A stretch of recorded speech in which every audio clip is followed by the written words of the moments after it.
the situations when everything is on the line, you really see what matters in a leader. And if the men are to survive the rest of their time on the island, electing the right leader could make all the difference. Matt is the official returning officer. Whoever does win this, I think it's really important that we all get behind them. You know, even if it's not our favourite candidate and stuff like that. Well said, Cliff, well said. And the winner is...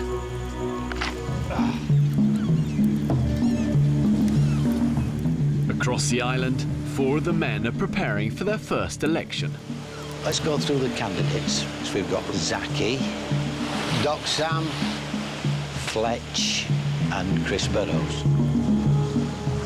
Let me deal with Chris Burrows. I'm not too sure about his team leadership skills. CB definitely has the skills.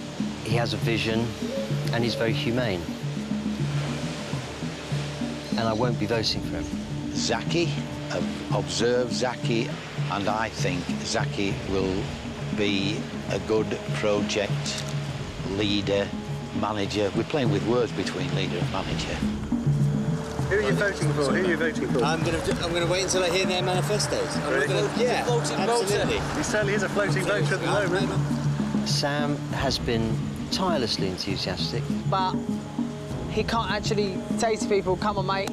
It's about motivation. It's not about telling people what to do. It's about motivating them to do it. We then come to Mike Fletcher. I think Fletcher would be brilliant at it because he's decisive, he's hard-working, he's practical. Mike Fletcher and I don't get on. Mike Fletcher, you're not a leader. You're just full of bull.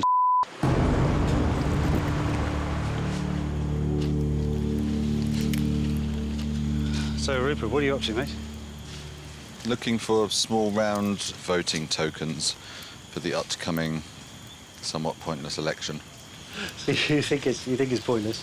For the last 2.5 weeks, you virtually did become the leader, Rupert. Yeah, I don't know. I mean, I guess maybe I don't think that actually needs to be kind of elected for that to work. I think kind of leadership comes naturally in a way. I think electing somebody is difficult.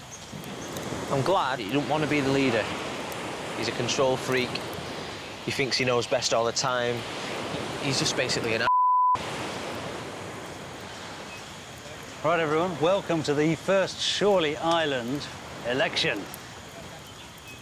One by one, the candidates outline their vision for a united, efficient camp. Right.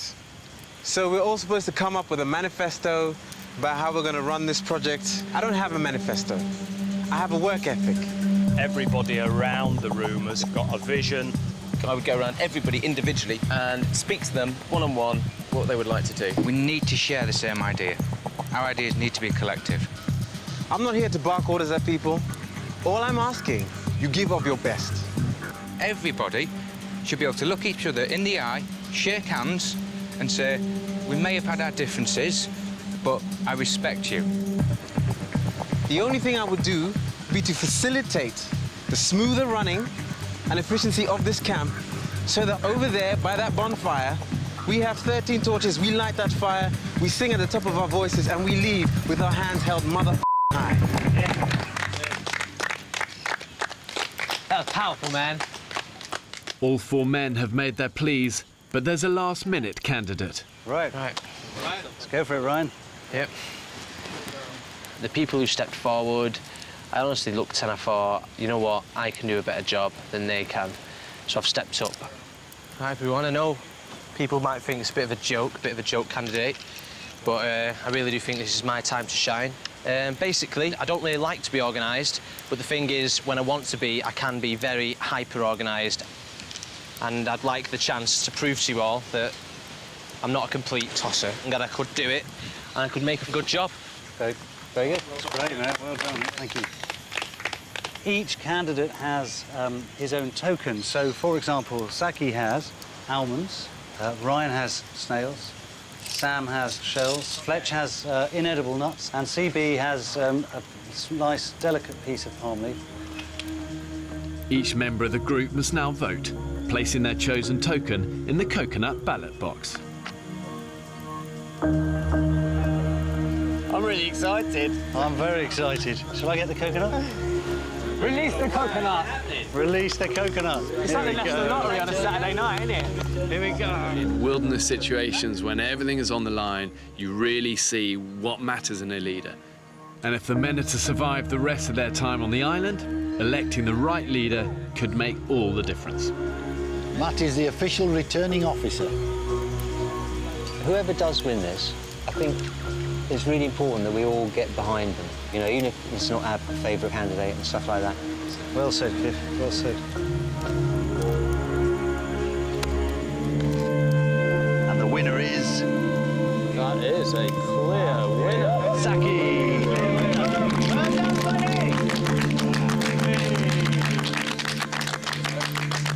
I hope that I make you all proud at the end of this journey, and we can all say that we came, we saw, and we conquered. Well said. Okay, mate. Thank you. Zaki absolutely cleaned up. He got 7 votes. The rest of us got 6 to share between us. So I'm really, really pleased. And I think he bridges that gap between the two groups that are splintering off a little bit. He's pally with the younger lot, but he's also got the respect of the older contingent. So I think it'd be really good to bring everyone together. A leader serves, essentially. It's not there to kind of sit on the throne, it's there to serve people. And I remember always being told that nobody cares how much you know until they know how much you care. And for a leader, that is critical, that people know you care for them. It looked at times as if our group wasn't even going to agree on having a leader. But let's make no mistake, we do have a leader. We don't have a project manager. We have a leader for the 13 men on Shorley Island, and his name is Zaki.